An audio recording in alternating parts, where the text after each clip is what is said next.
There's two aspects to this. One, why is Andrew Dallas getting involved needlessly? Doesn't need to.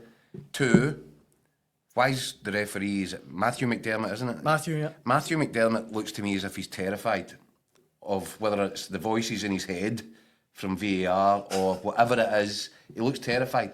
And he's conceded twice to VAR on Saturday, and I'm not sure he should have done on either of them. Mm-hmm. I think he called them both correct first time around.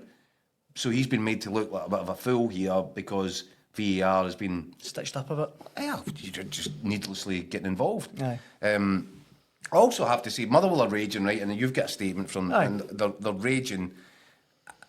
There's an element here that I'm a little bit caught between two places here. Yes, I can totally understand. If Motherwell win that game at Kilmarnock, they would be 2 points ahead of Hearts going into the final game before the split against Hearts at Fir Park. A draw does, and they've got top six football. Yep. No wonder they're raging. I'm actually, though, on their behalf, a little bit upset with the manager, who was saying, once we went down to 10 men at 1-0, at 1-0 down against Kilmarnock, that was it, the game was over. Just surrendered it, aye. Well, that's not the way it works in Scottish football, Michael. You don't accept, even though you're a man down and a goal down, you've still got 70 minutes to do something about it.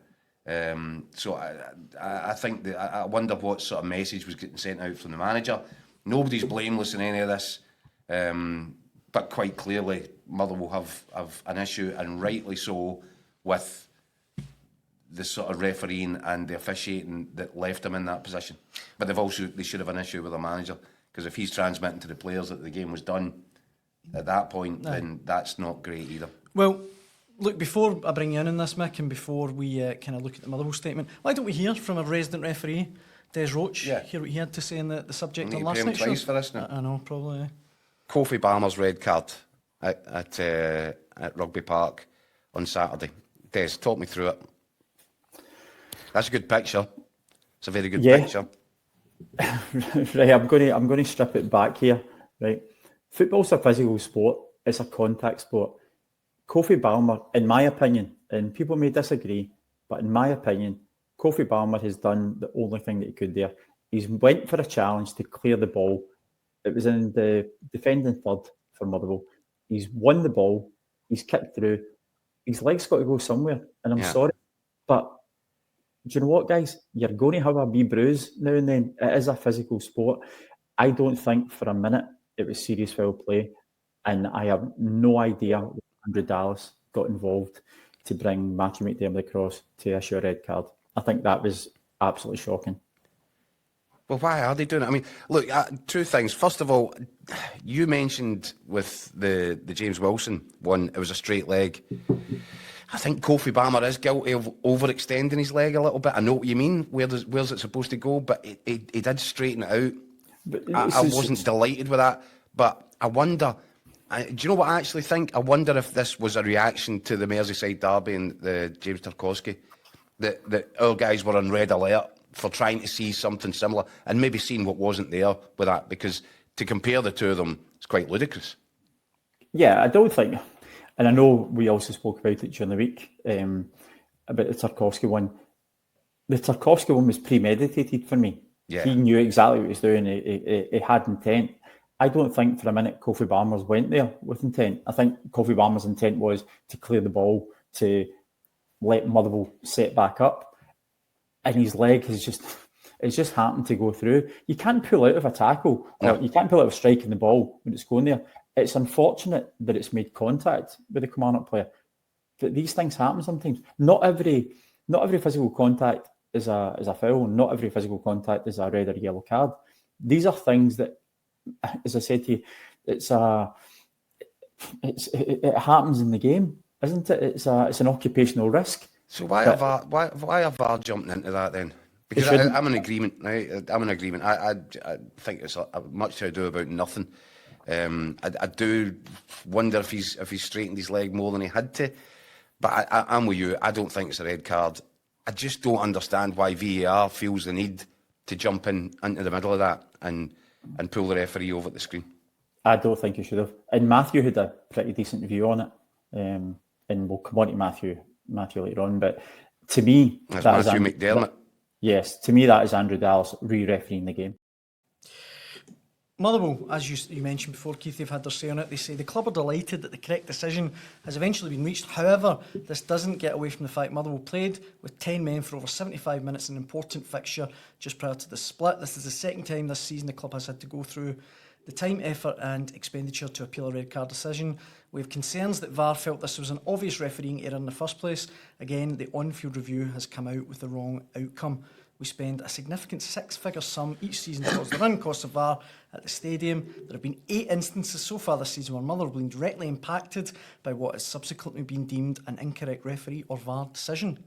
So, understandably, not very happy, Mick. No, and it's increasingly apparent that they're not alone in not being happy. The number of clubs that are kind of starting to come out and voice their disapproval with the setup with VAR. And increasing by the week. I mean, Dun United mentioned it a few weeks ago as well, didn't they? And a few others. It's not. I keep getting back to it. It's not VAR that's the problem. It's the people who are operating the VAR that's the problem. It's the human aspect of it. As you mentioned, Andy Dallas doesn't get involved. There was a time during the season when it seemed to be reluctant to get involved in decisions, and it was almost like kind of laissez-faire. I think I like that better. But now in recent weeks they're getting back involved again, but when they shouldn't be. And it's until we get the human beings getting it right. It's not to do with technology. Technology's, I mean, we could do a better version of certain like things like goal line stuff and the lines that are drawn for offsides and all these things that are. I mean, down in England they've got the kind of super duper deluxe HD version. We've got the kind of the Betamax version. But it's the people behind it, unfortunately, are making mistakes. And this is, listen, I suppose the only good thing they is are making mistakes down south as well, though, Mick, as the Tarkowski one did indicate. That was a real worse than anything we've had up here. Yeah, I take that point as well. I take that point. But we're talking about Scottish football, and they do. And in terms of relative terms, we do spend a lot of money on it in terms of what these clubs bring in, what they spend in this setup. And they're not getting value for money at the moment. There's too many decisions that are getting mistakes are getting made. And I say that like there's so many clubs now are getting fed up with it. I think we'll get to a point that they might get to a stage when they say, you know what, do we need to actually decide that whether we keep it or not? I mean, you're talking about Kofi Balmer. It's Kofi Annan step in with a Scottish team. I think they're getting to a breaking point. I think it might get to a stage when they say, is this worth it? Like you're saying, clubs like Motherwell, down the chain, you get your Ross Counties and Kilmarnocks and St Mirren's.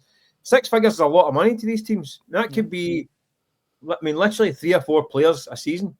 Do you know what I mean?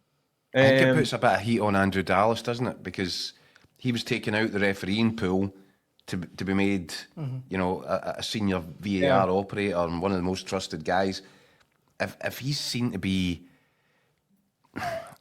jumping in situations when it's not required and making the wrong decisions, and that's clearly the wrong decision because the red card's been rescinded.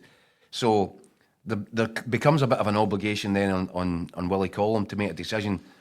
He's prepared to drop officials from actually going onto the pitch, or the sidelines, or the centre of the pitch on a Saturday afternoon. Are we now getting to the point where he might have to sub off his VARs as well? Well, look, some of the comments that are coming in, let me read a few out to you. Joseph says, good for the player and team, but still not changing the result. Points lost. Marzuno points out, when you hear the audio, there's 3 people yapping in the ref's earpiece and 8 players shouting at him. It's not easy, which is a fair point, and not very easy for Matthew McDermott, but... He needs to be stronger. Aye. He needs to be stronger. And you can get sent to the screen, and, you know... I understand that automatically there's, oh, wait a minute, this is Andrew Dallas, he's the head VAR guy. I think that Matthew McDermott looks a bit nervous as a referee. I agree, aye. And I think that maybe in his head, I can't be seen to tell Andrew Dallas that he's got it wrong. Mm-hmm. I get all that, but he's looking at the screen. He's seen what he saw with his own eyes, he's seen it in slow motion. He should be strong enough to say, do you know what, Andrew, I'm happy with my decision. Mm-hmm. He can't always back down. He backed down in the other one and took away a red card that, do you know what? I think Motherwell will get really lucky with that one. Dom Thompson. Dom Thompson.